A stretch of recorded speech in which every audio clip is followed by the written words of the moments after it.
or, don't have the stability or social skills to be able to be persistent like I am, but I want help. I want to get better. I want a normal life. So finally, actually the lady at the center gave me a list of numbers of people that take clients based on income and take lower insurances.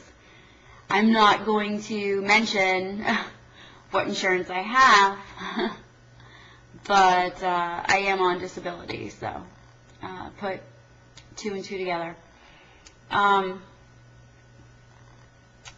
So I actually called a whole page. I mean, it was like 2 pages, so it was like, wow. I was like, wow, I'm going to call these, and they're all going to give me the same answer everyone else is giving me, So I called, and I got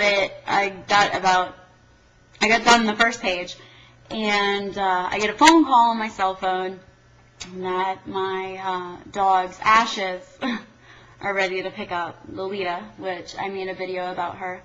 So I was like, I gotta go now, they're gonna close, and I want to make sure I can get there in time to get her ashes. And I was like, alright, well, I'm just gonna make one more phone call. So I made one more phone call, and the doctor I got in touch with, I was talking to him, and I was like, do you accept this insurance? And he's like, I don't accept that, but I accept a version of that, which was like mental health, what insurance I had. And I was like, well, I don't have mental health insurance through that company, then I don't know what kind of insurance I have, to tell you the truth.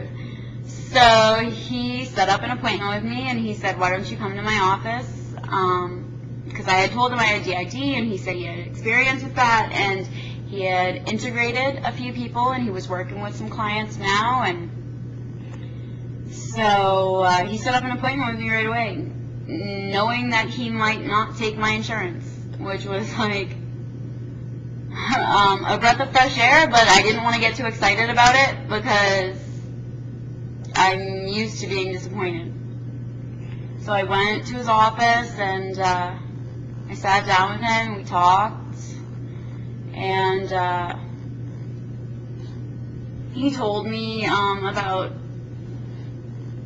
the type of therapy that he does for people with that,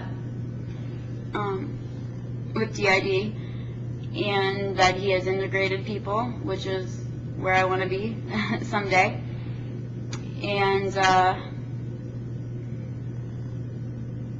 basically, we called the insurance company that he goes through, or whatever, that he takes their insurance, and they were like, no, of course we don't take her insurance.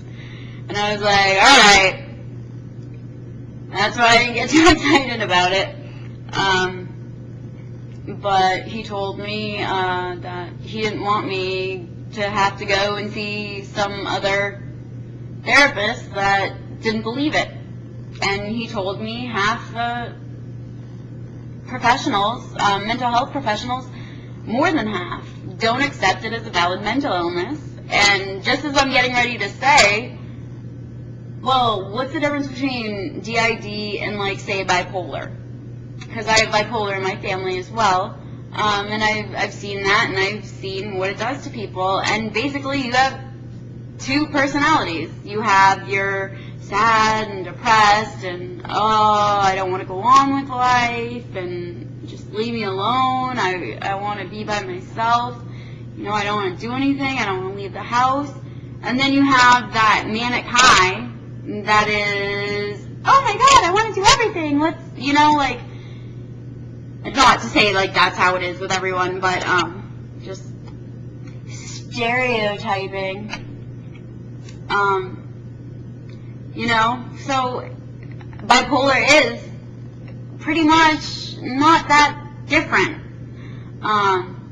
And the mental health community accepts that as a valid diagnosis. So why DID. What's so taboo about it? So, at the end of the appointment, he said, so I'll see you next Wednesday. And I was like, what? They just told you you don't take my insurance. And he said that he didn't want me seeing another therapist that didn't believe me or didn't know how to handle it, and he had experience with it, so he would file the paperwork so that he could accept my insurance, which was such a breath of fresh air. So I have an appointment on Wednesday, which today's Monday, so a couple days. Kind of nervous, kind of anxious about it, but I'm hoping for good things. Yeah, so I guess that's all I have to say for right now.